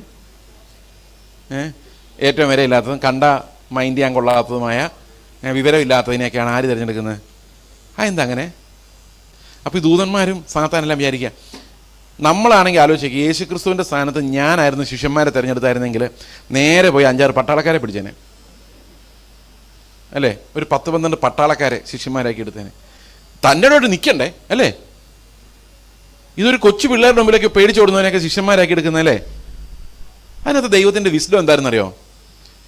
ഈ കുറച്ച് നമ്മളാണെങ്കിൽ ഇപ്പോൾ സുവിശേഷ വേല ഞാനാണെങ്കിൽ ബൈബിൾ കോളേജിലോട്ട് പോയിട്ട് ഇവിടുത്തെ ഏറ്റവും നല്ല 10-12 പിള്ളേരുടെ പേര് പറഞ്ഞ് വിളിച്ചുകൊണ്ട് വരുന്നല്ലേ?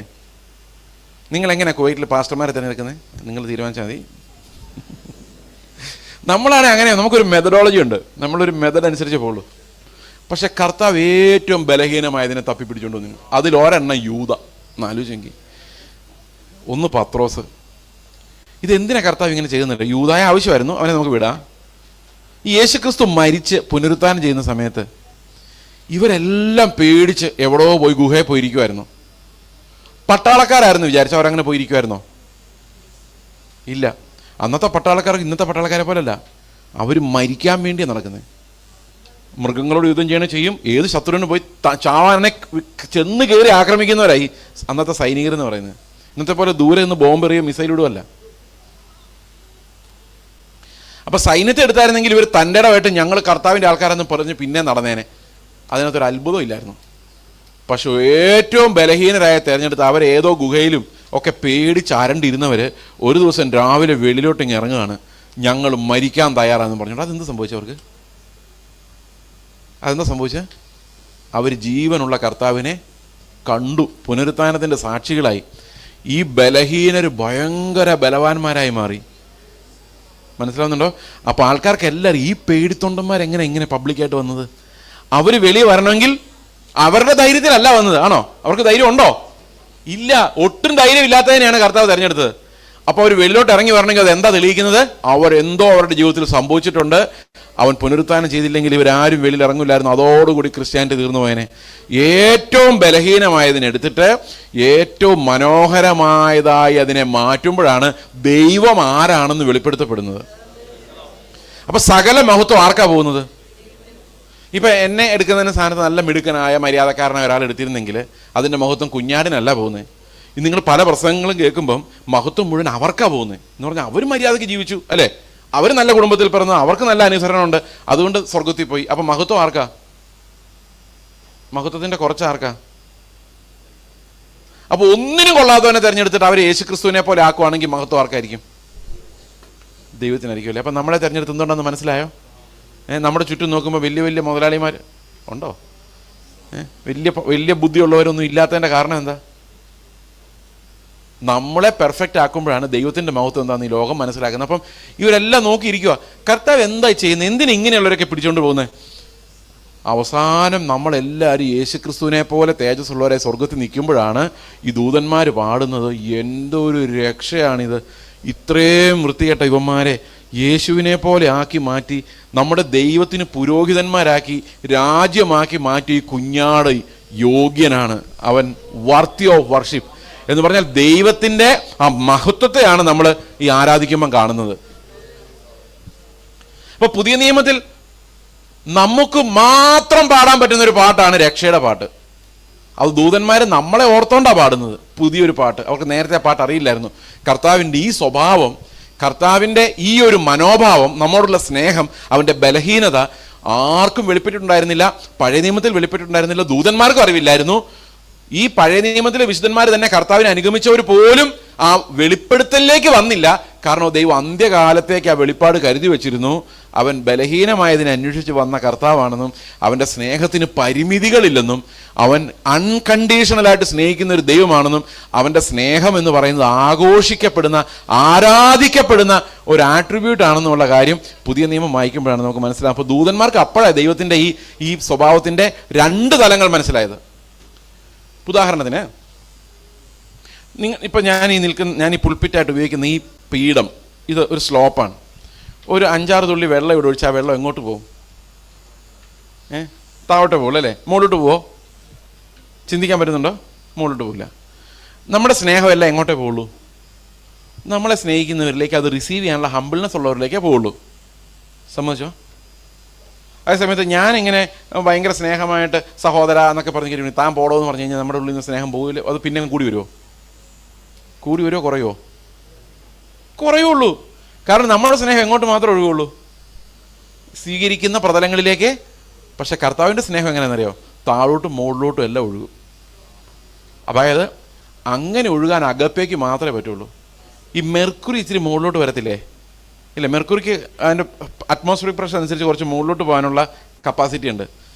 ഓക്കെ, അതുപോലെ കർത്താവിൻ്റെ സ്നേഹം താഴോട്ട് മാത്രമല്ല, ശത്രുക്കളുടെ നേരെയും ചെല്ലുന്ന, ഒന്നിനാലും ഇടറിപ്പോകാത്ത, എല്ലാ സമയത്തും ഫലം കൊടുക്കുന്ന ആ ക്രിസ്തുവിൻ്റെ സ്നേഹമെന്ന് പറയുന്നത് അതാണ് ഈ അഗപ്പെ. ആ ഡിവൈൻ അഗപ്പയാണ് എന്നെപ്പോലെ ഒരുത്തിനെ തിരഞ്ഞെടുക്കുമ്പോൾ കർത്താവ് വെളിപ്പെടുത്തി കൊടുക്കുന്നത് ലോകത്തിന് മുഴുവൻ. ഇപ്പോൾ ഹൂ ഈസ് ഗോഡ് എന്ന് ചോദിച്ചു കഴിഞ്ഞാൽ യോഹന്നാന്റെ സുവിശേഷം 1-18 വാക്യത്തിൽ പറയുന്നു, ദൈവത്തെ ആരും ഒരു നാളും കണ്ടിട്ടില്ല, അവൻ്റെ മടിയിലിരുന്ന ഏകജാതനായ പുത്രൻ അവനെ വെളിപ്പെടുത്തിയിരിക്കുന്നു. അപ്പോൾ ഹൂ ഈസ് ഗോഡ് എന്ന് പുതിയ നിയമത്തിലെ വിശ്വാസിയായി എനിക്കറിയാവുന്നതുപോലെ ആർക്കും അറിയില്ല. മനസ്സിലായോ? അപ്പൊ ദൈവത്തിന്റെ സ്വഭാവം എന്താണെന്ന് വെച്ച് കഴിഞ്ഞാൽ നമ്മൾ എന്ത് പറയും? ക്രിസ്തുവിനെ നോക്ക്, അവൻ ദൈവത്തിന്റെ എല്ലാ സ്വഭാവവും വെളിപ്പെടുത്തിയിരിക്കുന്നു. അപ്പോൾ ഒരുത്തൻ പറയും, ക്രിസ്തുവിനെ നോക്കാൻ, ക്രിസ്തു എന്തിയെ? ക്രിസ്തുവിനെ നിങ്ങൾ ആ സ്വർഗത്തിൽ നിന്ന് ഇറക്കിക്കൊണ്ട് വരുമോ? അപ്പൊ നമ്മൾ എന്ത് പറയും? ക്രിസ്തു ആരാന്നറിയണമെങ്കിൽ ആരാ നോക്കാൻ പറയണം? എന്നെ നാട്ടുകാർ ഓടിക്കും. എന്നെ എന്നല്ല, നമ്മളെന്ന് പറയണം. ക്രിസ്തു എന്ന തലയെ പ്രതിഫലിപ്പിക്കാൻ വേണ്ടിയാണ് സഭയോട് വെച്ചേക്കുന്നത്. ഇപ്പൊ പിതാവിനെ പുത്രൻ വെളിപ്പെടുത്തിയ പോലെ പുത്രനെ ആര് വെളിപ്പെടുത്തണം? അവൻ്റെ ശരീരം വെളിപ്പെടുത്തണം. എങ്ങനെ വെളിപ്പെടുത്തണം? ഈ അഗപ്പയുടെ എക്സ്ചേഞ്ച് വഴിയാണ് വെളിപ്പെടുത്തുന്നത്. അതായത് യേശുവിൻ്റെ സ്വഭാവം എന്താണെന്ന് നമ്മൾ അങ്ങോട്ടും ഇങ്ങോട്ടുമുള്ള അൺകണ്ടീഷണൽ ലവിലൂടെയാണ് കർത്താവാണ് നമ്മുടെ ദൈവം എന്ന് വെളിപ്പെടുത്തുന്നത്. യേശുക്രിസ്തുവിൻ്റെ മഹാപുരോഹിത പ്രാർത്ഥനയിലും പറയുന്നുണ്ട്, നിങ്ങൾ തമ്മിൽ സ്നേഹിക്കുന്നതിനാൽ നിങ്ങൾ ഒന്നായിരിക്കുന്നത് കൊണ്ട്, നിങ്ങൾ തമ്മിലുള്ള സ്നേഹം കാരണം ആൾക്കാർ പറയും ഇവർ ക്രിസ്ത്യാനികളാണ് എന്ന്. എങ്ങനെ പറയണം? Because of this unconditional agape. Okay, ഇനി നമ്മുടെ വർഷിപ്പ് എങ്ങനെയാണ് സംഭവിക്കുന്നത്? How do we have an intelligent worship?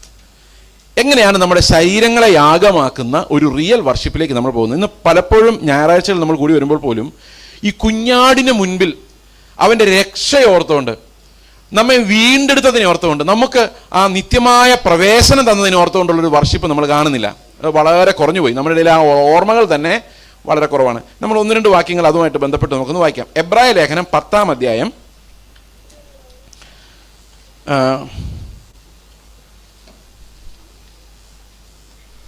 10-ാം അധ്യായത്തിൻ്റെ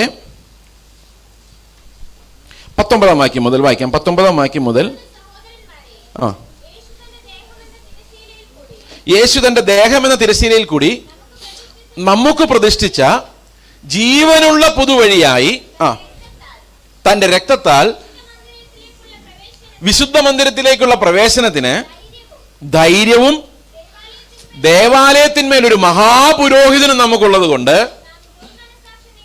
നാം ദുർമനസാക്ഷി നീങ്ങുമാറ് ഹൃദയങ്ങളിൽ തളിക്കപ്പെട്ടവരും ശുദ്ധവെള്ളത്താൽ ശരീരം കഴുകപ്പെട്ടവരുമായി വിശ്വാസത്തിന്റെ പൂർണ്ണ നിശ്ചയം പൂണ്ട് പരമാർത്ഥ ഹൃദയത്തോടെ അടുത്ത് ചെല്ലുക. അപ്പോൾ വർഷിപ്പ് ചെയ്യാൻ നമ്മൾ എങ്ങനെ ചെല്ലുന്നത്? എന്തിൻ്റെ അടിസ്ഥാനത്തിലാണ് ചെല്ലുന്നത്? ഒന്നുകൂടെ വായിച്ചേ അതിൻ്റെ ആദ്യത്തെ വാക്യം. അതുകൊണ്ട് സഹോദരന്മാരെ, യേശു തന്റെ ദേഹം എന്ന തിരശ്ശീല നമുക്ക് പ്രതിഷ്ഠിച്ച ജീവനുള്ള പുതുവഴിയായി തന്റെ രക്തത്താൽ.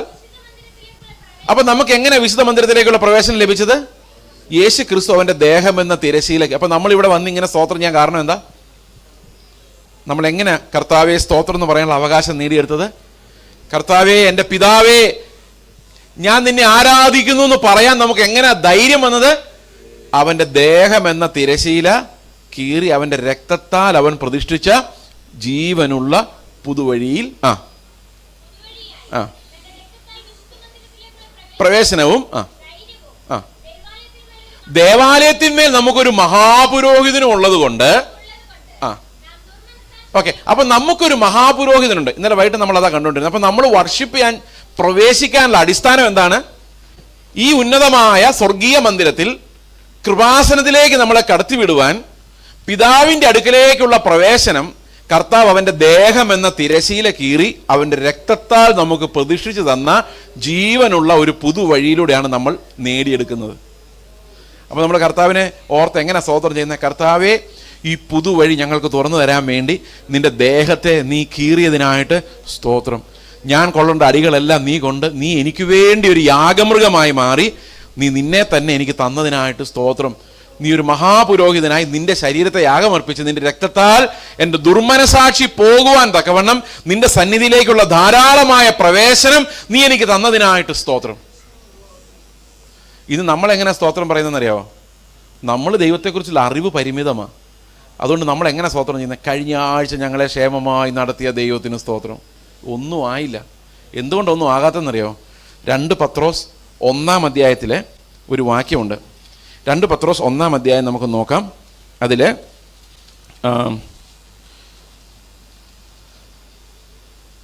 2 പത്രോസ് 1-ാം അധ്യായം ഓക്കെ 8-9 വാക്യങ്ങൾ. ഇവ നിങ്ങൾക്കുണ്ടായി വർദ്ധിക്കുന്നുവെങ്കിൽ നിങ്ങൾ നമ്മുടെ കർത്താവ് യേശുക്രിസ്തുവിന്റെ പരിജ്ഞാനം സംബന്ധിച്ച് ഉത്സാഹമില്ലാത്തവരും നിഷ്ഫലന്മാരുമായിരിക്കുകയില്ല. ഏവ നിങ്ങൾക്കുണ്ടായി വർദ്ധിക്കുന്നുണ്ടെങ്കിൽ വിശ്വാസത്തോട് വീര്യവും, അങ്ങനെ കുറെ കാര്യങ്ങളുണ്ട്. പിന്നെ അവസാനം എഴുതിയിരിക്കുന്ന സ്നേഹം. അപ്പൊ വിശുദ്ധീകരണത്തിന്റെ പടിവാതിലാണത്. സ്നേഹം ഒരാളിൽ തികയുന്നുണ്ടെങ്കിൽ അവൻ ഒരു കാര്യമുണ്ട്. എന്താ? അവൻ പരിജ്ഞാനം സംബന്ധിച്ച് ഉത്സാഹമില്ലാത്തവനാവുകയില്ല. കാരണം ഇവന്റെ സ്നേഹം നിർബന്ധിച്ചുകൊണ്ടിരിക്കും. ക്രിസ്തുവിന്റെ സ്നേഹം ഇവനെ നിർബന്ധിച്ചുകൊണ്ടിരിക്കും. അടുത്ത വാക്യം, അവ ഇല്ലാത്തവനോ കുരുടനത്രേ. അപ്പൊ എന്തില്ലാത്തവനാ? ഈ വിശുദ്ധീകരണത്തിൽ വളരാത്തവൻ. ക്രിസ്തുവിന്റെ യാഗത്തിൽ നിന്നുള്ള ആ വളർച്ച പ്രാപിക്കുന്നില്ലെങ്കിൽ അവൻ കുരുടനത്രേ. അവൻ ഹ്രസ്വദൃഷ്ടിയുള്ളവനും തൻ്റെ മുൻപിലത്തെ പാപങ്ങളുടെ ശുദ്ധീകരണം മറന്നവനും അത്രേ. അതെന്താ സംഭവിച്ചെന്നറിയോ? നമ്മളിപ്പം രാവിലെ എഴുന്നേറ്റ് പ്രാർത്ഥിക്കുക, കർത്താവെ കഴിഞ്ഞ ഒരു രാത്രി കാലം ഞങ്ങൾക്ക് നല്ല ഉറക്കം തന്നതിനായിട്ട് സ്തോത്രം. ഞായറാഴ്ച വരുമ്പോൾ നമ്മൾ എന്ത് പറയും? വെള്ളിയാഴ്ച, ഇവിടെ വെള്ളിയാഴ്ചയല്ലേ, കഴിഞ്ഞ ഒരാഴ്ച ഒട്ടക്കാലം ഞങ്ങളെ ക്ഷേമമായി നടത്തിയതിനായിട്ട് സ്തോത്രം. മാസാവസാനം എന്ത് പറയും? കഴിഞ്ഞൊരു മാസക്കാലം ഞങ്ങളെ ക്ഷേമമായിട്ട്. വർഷാവസാനം ആകുമ്പോൾ കഴിഞ്ഞൊരു വർഷക്കാലം. ഇതൊന്നും അല്ലാതെ ചുമ്മാ ഒത്തിരി നന്ദിയുള്ളവരുണ്ട്. അവർ പറയും ഇത്രത്തോളം ഞങ്ങളെ നടത്തിയതിനായിട്ട് സ്തോത്രം. എന്താ പ്രശ്നം എന്ന് വെച്ച് കഴിഞ്ഞാൽ എല്ലാം ഹ്രസ്വദൃഷ്ടിയാണ്, ഷോർട്ട് സൈറ്റ്. എൻ്റെ കണ്ണട ഇത് ക്ലിയർ അല്ല, എൻ്റെ ലെൻസ് ക്ലിയർ അല്ലാത്തതുകൊണ്ട് ഞാനത് എപ്പോഴും ഉപയോഗിക്കാൻ പറ്റാത്തത്. അതിൻ്റെ ഒരു ഡിസ്റ്റർബൻസ് എനിക്കുണ്ട്. ഇതിന് മുകളിൽ ഷോർട്ട് സൈറ്റും താഴെ ലോങ് സൈറ്റും, ഇത് രണ്ടും ഉണ്ട്. ഓക്കെ, ഈ ഷോർട്ട് സൈറ്റ് ആണ് ഇവിടുത്തെ പ്രശ്നം. ഷോർട്ട് സൈറ്റ് എന്ന് പറഞ്ഞാൽ നമുക്ക് അടുത്തുള്ളത് കാണാം, ദൂരെയുള്ളത് കാണാൻ പറ്റില്ല. പിള്ളേർക്കെല്ലാം വരുന്ന ഷോർട്ട് സൈറ്റാണ്. അടുത്തുള്ളത് കാണാൻ, ദൂരെയുള്ളത് കാണാൻ പറ്റില്ല. പൊറോട്ടം തിരിഞ്ഞു നോക്കിയാലോ? അടുത്തുള്ളത് കാണാൻ, ദൂരെയുള്ളത് കാണാൻ പറ്റില്ല. നിങ്ങൾ പൊറോട്ടം തിരിഞ്ഞു നോക്കി? അങ്ങനല്ല, ജീവിതത്തിൽ പൊറോട്ടം തിരിഞ്ഞു നോക്കി. എന്തൊക്കെ കണ്ടു? കഴിഞ്ഞ ആഴ്ച വണ്ടി ഇടിക്കാവുന്നിടത്തുനിന്ന് കർത്താവ് രക്ഷ കണ്ടില്ലേ? കണ്ടു. കഴിഞ്ഞ ദിവസം കണ്ട് വണ്ടി ഇടിക്ക് നമ്മളെല്ലാം രക്ഷപ്പെട്ടില്ലേ? ആരൊക്കെയോ വണ്ടിക്കകത്തുണ്ടായിരുന്നല്ലോ. അപ്പോൾ കർത്താവ് അത് കണ്ടു അല്ലേ? അത് കണ്ടു. കഴിഞ്ഞ ആഴ്ച കാലം ഫ്ലൈറ്റിൽ യാത്ര ചെയ്തപ്പം കാത്തു സൂക്ഷിച്ച് അത് കണ്ടില്ലേ? അതും കണ്ടു. കുവൈറ്റിലേക്കുള്ള വിസ കിട്ടിയത് ഓർമ്മയുണ്ടോ? അതും കണ്ടല്ലോ. കണ്ടോ? നന്ദി പറഞ്ഞോ? അത്രയും കാണാൻ പറ്റുന്നുണ്ടല്ലേ? 2000 വർഷങ്ങൾക്ക് മുമ്പ് കർത്താവ് എനിക്ക് വേണ്ടി കാൽവരി ക്രൂശിൽ മരിച്ചത് എത്ര നാളായി ഓർത്തിട്ട്? അതും മറന്നു പോവല്ലേ? അത് ഓർക്കുന്നില്ല. അപ്പം അത്ര ലോങ് ആയിട്ട് അങ്ങോട്ട് നോക്കാൻ, പുറകോട്ട് നോക്കാൻ പറ്റുന്നില്ല. അപ്പം എന്താ എൻ്റെ പ്രശ്നം? ഈ പാപങ്ങളുടെ ശുദ്ധീകരണം മറന്നു പോവുക നമുക്ക്. അപ്പം ഞാൻ പറയും, എൻ്റെ കർത്താവ് അതൊന്നും വലിയ കാര്യമല്ല ഞങ്ങൾക്ക് കാര്യം എന്നാന്ന് വെച്ച് കഴിഞ്ഞാൽ ഞങ്ങളുടെ പിള്ളേരുടെ കാര്യം, ഞങ്ങളുടെ വീട്ടിലെ കാര്യം, ഞങ്ങളുടെ ഉപജീവന ചിന്ത, അതാ ഞങ്ങൾ പ്രാർത്ഥിച്ച് നേടിക്കൊണ്ടിരിക്കുന്നത്. അപ്പം നമ്മൾ അതല്ലേ ഓർക്കുള്ളൂ. എത്ര പേർക്ക് മനസ്സിലായി ഞാൻ പറഞ്ഞത്? ഇനി നമുക്ക് മുമ്പോട്ടൊന്ന് നോക്കാം. മുമ്പോട്ടൊന്ന് നോക്കിയാൽ 2022 നമുക്കൊരു വിടുതലാണ്. 25 ഞങ്ങളുടെ വീട് പണി കംപ്ലീറ്റ് ആക്കണം, പിള്ളേരെ എവിടെയെങ്കിലും കെട്ടിച്ചു വിടണം. അത്രയൊക്കെ കാണുന്നുണ്ടല്ലേ? അത്രയൊക്കെ കാണുന്നുണ്ട്. കർത്താവിനോട് തേജസ്സിൽ ഇരിക്കുന്ന കാണുന്നുണ്ടോ? അപ്പോൾ അങ്ങോട്ട് നോക്കിയാലും ഇങ്ങോട്ട് നോക്കിയാലും പെന്തക്കോസ്തുകാർക്ക് സംഭവിച്ചതെന്ന് വെച്ച് കഴിഞ്ഞാൽ ഹ്രസ്വദൃഷ്ടിയായിപ്പോയി, ഷോർട്ട് സൈറ്റഡ്നെസ്. ബൈബിളിൽ പറയുന്നത് എന്നാണെന്നറിയോ? യഥാർത്ഥ കാഴ്ചകളെല്ലാം ഈ നിത്യതയിലായതുകൊണ്ട് ഈ ഹ്രസ്വദൃഷ്ടി ഉള്ളവൻ ഇവിടെ എന്താ പറഞ്ഞേക്കുന്നത്? കുരുടൻ. വായിച്ചു നോക്കിയാൽ വാക്യം ഒന്നുകൂടെ. അവയില്ലാത്തവനെ കുരുടൻ അത്രേ.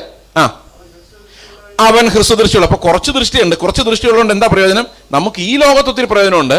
പക്ഷേ ആത്മീക ലോകത്തിൽ തിരശീലയ്ക്കപ്പുറത്തേക്കുള്ള കാഴ്ചകൾ നമുക്ക് കാണാൻ കഴിയുന്നില്ലെങ്കിൽ ഈ ഹ്രസ്വദൃഷ്ടി കൊണ്ട് യാതൊരു പ്രയോജനമില്ല. ഇന്ന് നിങ്ങൾ എവിടെ വർഷിപ്പിന് പോയാലും, നിങ്ങൾ ഈ വർഷിപ്പ് ഒന്ന് ശ്രദ്ധിച്ച് നോക്കിയാൽ അറിയാം. എല്ലാ വർഷിപ്പിലും കഴിഞ്ഞ ആഴ്ച നടത്തിയ കാര്യം മാത്രമേ പറയുന്നുള്ളൂ. കഴിഞ്ഞ ആഴ്ച കർത്താവ് നടത്തിയ വിധങ്ങൾ ഓർത്താൽ സ്തുതിക്കാതിരിക്കാൻ പറ്റുമോ? അതൊക്കെ സ്തുതിക്കാതിരിക്കാനൊക്കെ പറ്റും. കാരണം കർത്താവിൻ്റെ അടുത്ത് പോയാലും അതിനേക്കാൾ നല്ലപോലെ നമുക്ക് സ്തുതിക്കായിരുന്നു, അല്ലേ?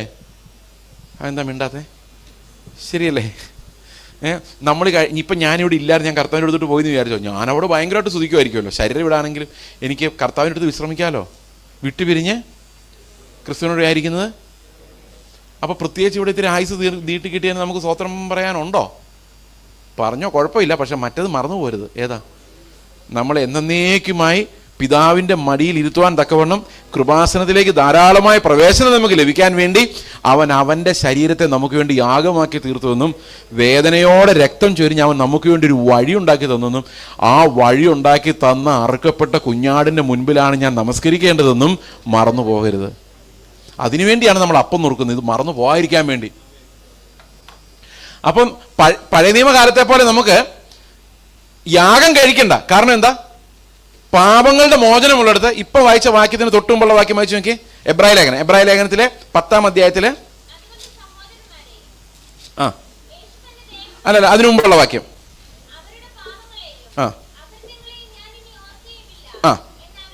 എന്നറിളി ചെയ്യുന്നു. എന്നാൽ ഇവയുടെ മോചനമുള്ളിടത്ത് ഇനിമേൽ പാപങ്ങൾക്ക് വേണ്ടി ഒരു യാഗവും ആവശ്യമില്ല. മനസ്സിലാവുന്നുണ്ടോ? അപ്പൊ നമ്മൾ എന്ത് ചെയ്യണ്ട? ആരാധിക്കാൻ യാഗം കഴിക്കണ്ട. പിന്നെ എന്ത് ചെയ്താൽ മതി? ഈ യാഗത്തെ മറന്നു പോയിരുന്നാൽ മതി. ഏത് യാഗമാ? കർത്താവ് എനിക്ക് വേണ്ടി കഴിച്ച യാഗത്തെ ഓർത്തോണ്ടാണ് നമ്മൾ പറയുന്നത്. കർത്താവേ, നീ കഴിച്ച യാഗം കാരണമാണ് എനിക്ക് പിതാവിൻ്റെ അടുക്കിലേക്ക് കയറാനും സ്തോത്രം ചെയ്യാനും മകനെന്ന് വിളിക്കപ്പെടാനും നിന്നെ അപ്പാന്ന് വിളിക്കാനുള്ള ധൈര്യം ഉണ്ടായത്. കർത്താവേ, ആ രക്തത്തിനായിട്ട് ഞാൻ നിന്നെ സ്തോത്രം ചെയ്യുന്നു. ആ ശരീരം എനിക്ക് നുറുക്കപ്പെട്ടതിനായിട്ട് ഞാൻ നിന്നെ സ്തോത്രം ചെയ്യുന്നു. സ്തോത്രം ചെയ്ത് നാം നുറുക്കുന്ന അപ്പം കർത്താവായ യേശു ക്രിസ്തുവിൻ്റെ ശരീരത്തിൻ്റെയും നമ്മുടെ വീണ്ടെടുപ്പിൻ്റെയും രക്തം നമ്മുടെ പാപങ്ങളെ ക്ഷമിച്ചതിൻ്റെ അടയാളമാണ്. മനസ്സിലാവുന്നുണ്ട്? അപ്പോൾ new testament worship is acknowledging his sacrificial death four us. അവൻ നമുക്ക് വേണ്ടി മരിച്ചതിൻ്റെ ഓർമ്മയാണ്. ഇത് നമ്മുടെ മൈൻഡിലല്ല, ഇത് ശരിക്കും നമ്മുടെ ആത്മാവിൽ ഇത് വരണം. ഏത് വരണം? അവൻ്റെ മരണ പുനരുത്ഥാനങ്ങളോടുള്ള ആ confession. It is because of you Lord. നീ കാരണമാണ് കർത്താവെ ഞങ്ങൾ രക്ഷപ്പെട്ടത്. അതുപോലെ അപ്പൊ പിതൃത്വം നമുക്ക് ലഭിച്ചത്. നമ്മൾ അപ്പാപ്പാന്ന് ചുമ്മാ വിളിച്ചാൽ പോരാ. We are his children. അതെങ്ങനെ ആയത്? ഈ പുത്രൻ്റെ യാഗത്തിലൂടെയാണ് ആയത്. അപ്പൊ എങ്ങനെയാ പുതിയ നിയമത്തിൻ്റെ ആരാധന? പ്രിയ സഹോദരങ്ങളെ, നിങ്ങൾ ഞായറാഴ്ചത്തെ കാര്യം മാത്രം നോക്കരുത്. വീട്ടിലിരിക്കുമ്പോൾ ഈ പ്രാർത്ഥിക്കുന്നതിന് മുമ്പ് ഒന്ന് സ്തോത്രം ചെയ്യുന്നത് നല്ലതാ. എന്തോർത്തിട്ടാണെന്നറിയോ? ഈ യേശുവിൻ്റെ യാഗത്തെ ഓർത്തിട്ട്. അത് പുതിയ നിയമത്തിൽ അതൊരു നിയമിതമായ കാര്യമാണ്. That's how we praise the Lord. അതാണ് ഈ വെളിപ്പാട് പുസ്തകത്തിൽ കാണുന്നത്. വെളിപ്പാട് പുസ്തകത്തിൽ ആരാധന നമുക്ക് തുടർന്ന് വായിക്കാം. 5-ാം അധ്യായത്തിന്റെ ഇനി ബാക്കിയുള്ള ഭാഗങ്ങൾ. ആ പാട്ട് പാടുന്നു എന്നുള്ള കഴിഞ്ഞുള്ള വാക്യം, അതായത് 11. അവർ ഭൂമിയിൽ വാഴുന്നു എന്ന് പുതിയൊരു പാട്ട് അവർ പാടുന്നു. 5-ാം അധ്യായത്തിന്റെ അടുത്ത വാക്യം. പിന്നെ ഞാൻ ദർശനത്തിൽ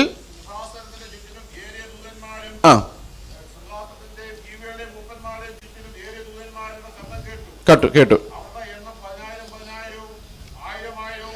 10,000 × 10,000 × 1000 × 1000. പിന്നെ സ്വസ്ഥമായിട്ടിരുന്ന് കണക്കൂട്ടിയാൽ മതി.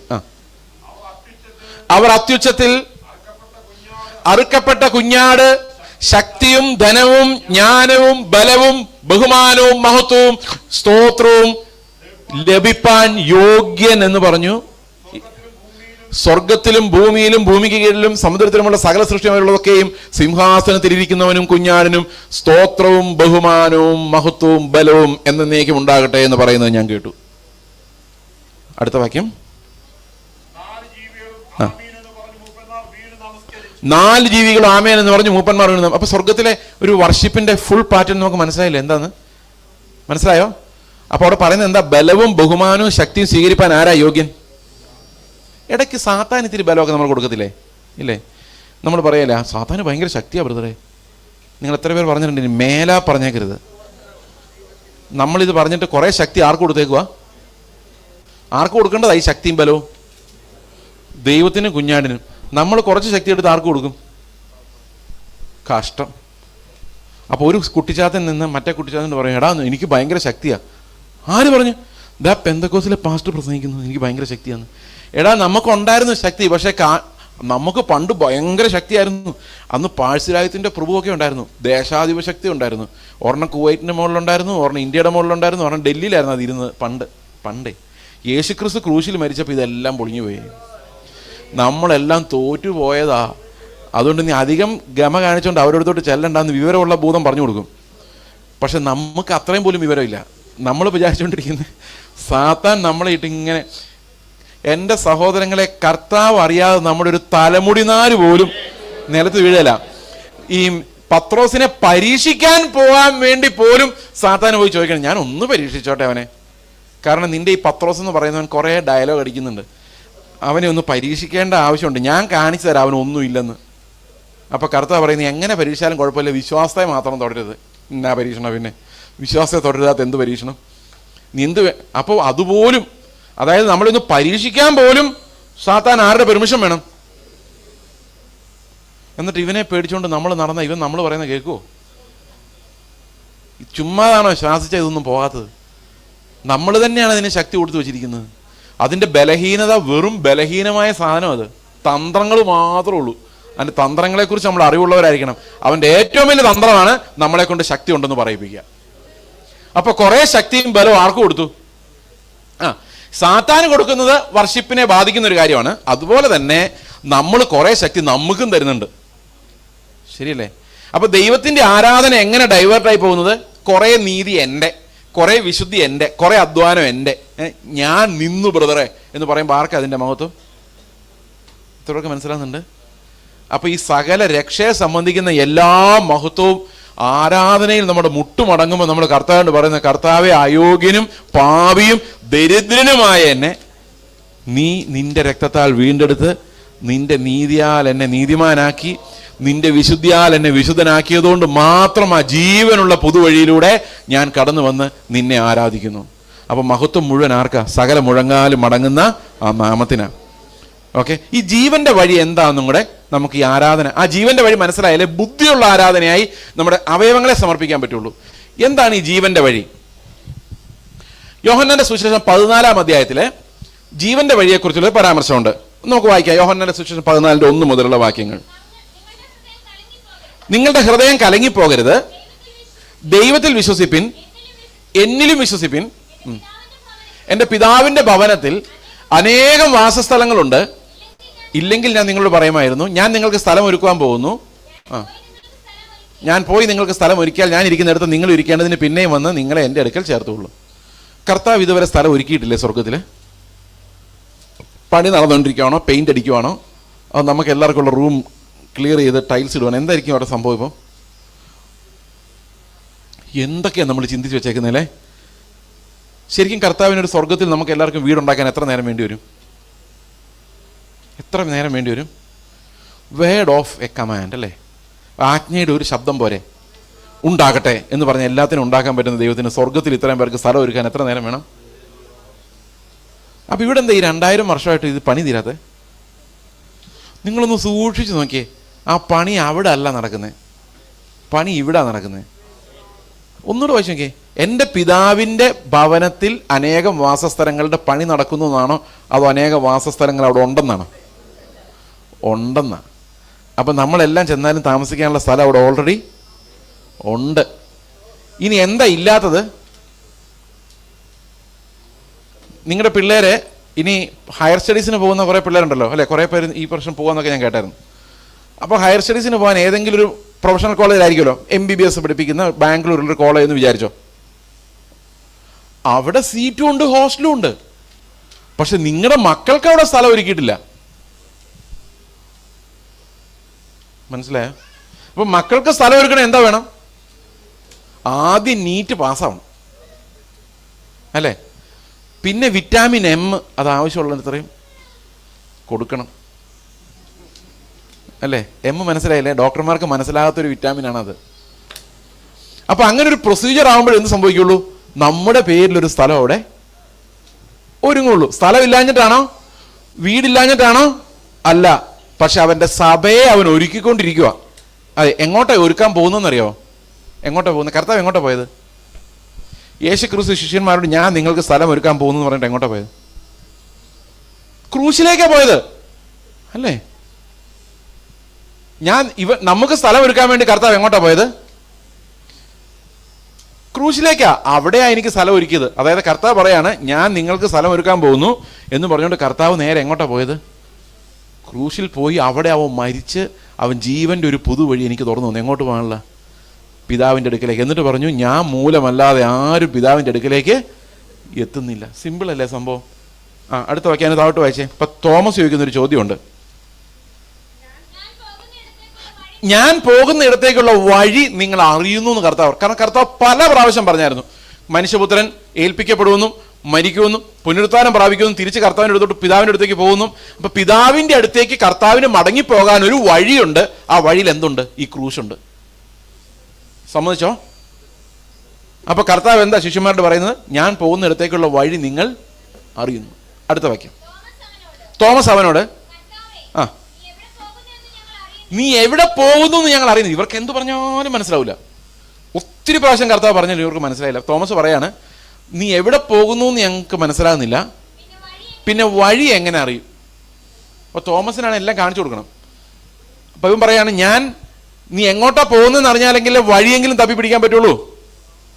അപ്പം കർത്താവ് പറഞ്ഞു യേശു അവനോട് സത്യത്തിൽ ഇങ്ങനെ പറഞ്ഞ തോമസേ, ഞാൻ പോകുന്നിടത്തുള്ള വഴി നീ ഒരു കാര്യം ചെയ്യും, ഇവിടുന്ന് നേരെ പോയിട്ട് റൈറ്റിലോട്ട് തിരിഞ്ഞ് പിന്നെ അടുത്ത വളവിൽ ലെഫ്റ്റിലോട്ട് തിരിഞ്ഞ് അങ്ങ് പൊക്കോ എന്നൊരു വഴിയൊന്നും ഞാൻ പറഞ്ഞു തരുന്നതാണെന്ന് വിചാരിച്ചത്? അതൊരു ഫോർമുല പറഞ്ഞു തരുന്നതാണെന്ന് വിചാരിച്ചത്? നോ നോ നോ, അതൊന്നും അല്ല. പിന്നെ എന്താണ്? ഞാൻ തന്നെയാണ് വഴി. ഇപ്പം പിതാവിൻ്റെ അടുത്ത് ചെല്ലണമെങ്കിൽ ആരാ വഴി എന്ന് പറഞ്ഞ എന്താ അർത്ഥം? ജീവന്റെ ഒരു പുതുവഴി, അത് ക്രിസ്തു തന്നെയാണ് എന്ന് പറഞ്ഞ കർത്താവ് ഈ ഭാഷയിലാണ് തോമസിനോട് പറയുന്നത്.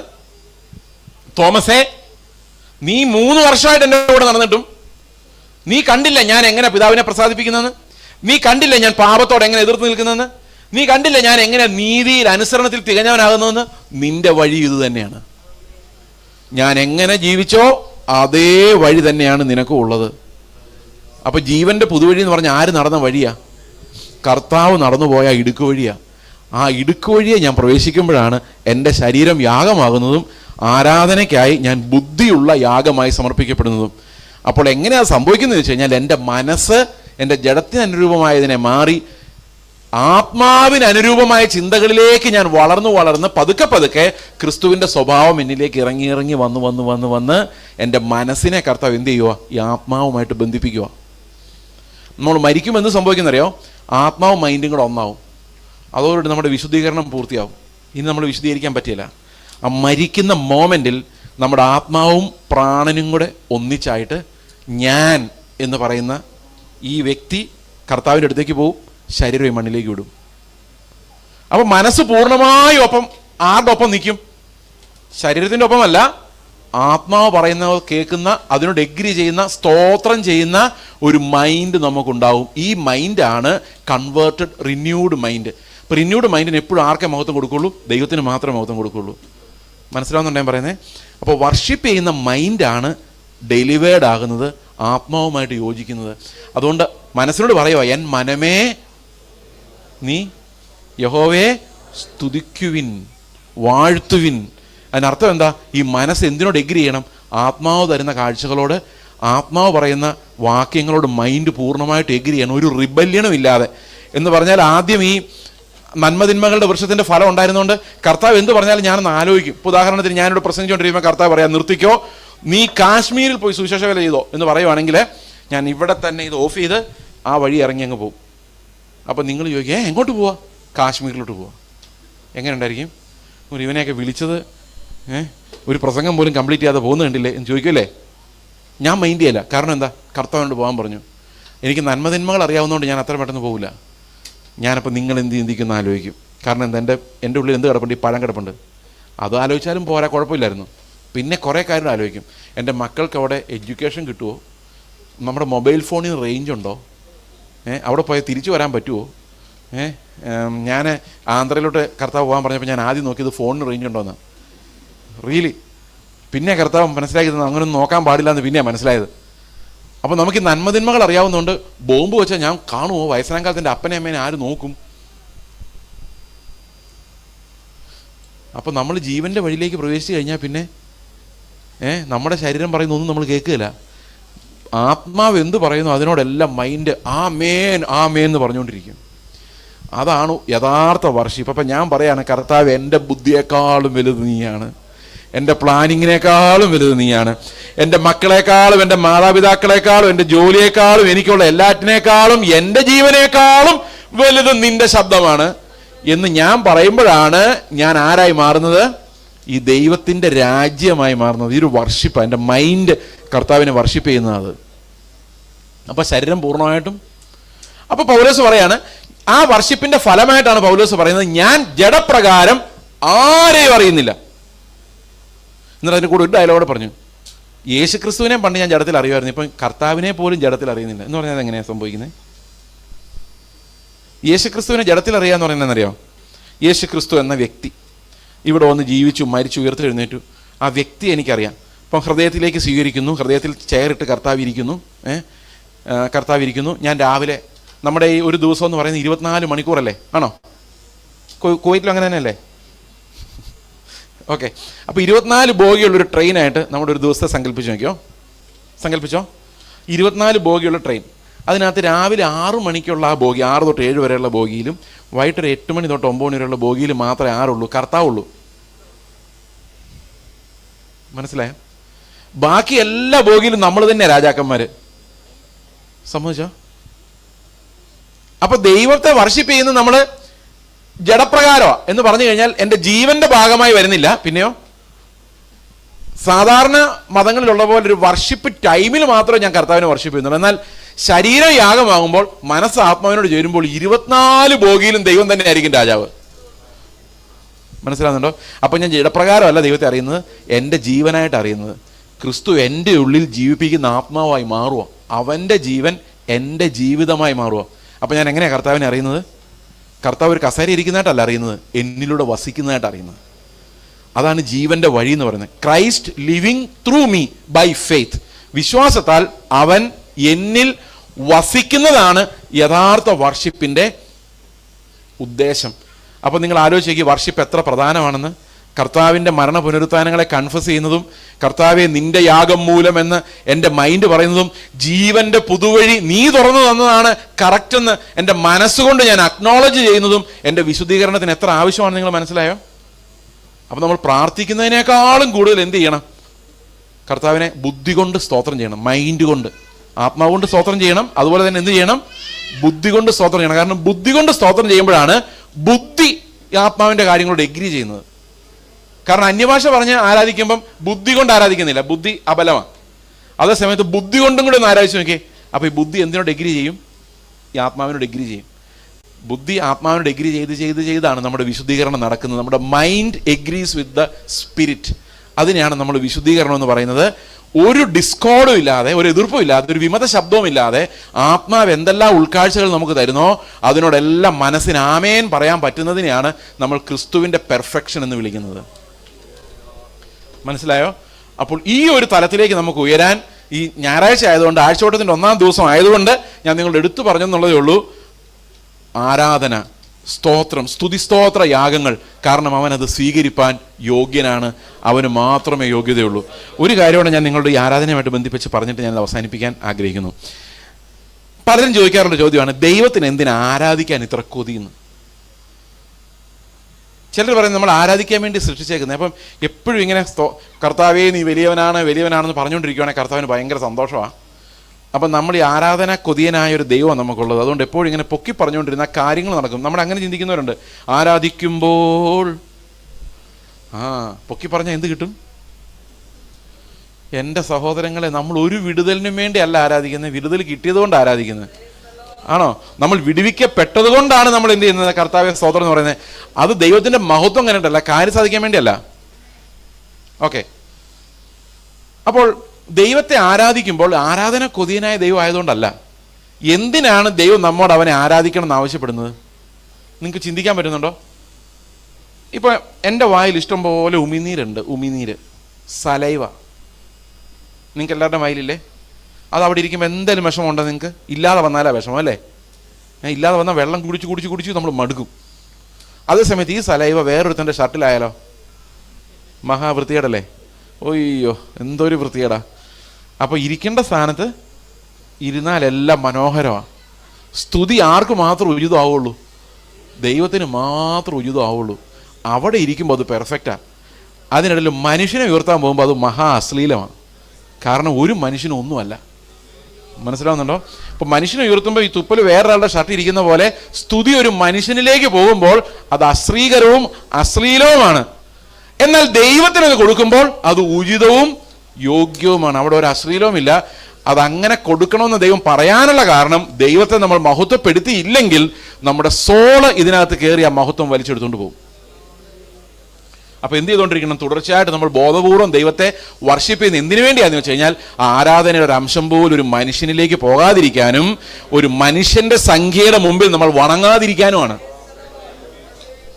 ഒരുപക്ഷെ 666 വണങ്ങേണ്ടി വരികയാണ് നമ്മൾ. പക്ഷെ ഒത്തിരി ആറുകളെ നമ്മൾ വണങ്ങുന്നുണ്ട്. ചില 66 666 ആയിട്ടില്ലെന്നേ ഉള്ളൂ.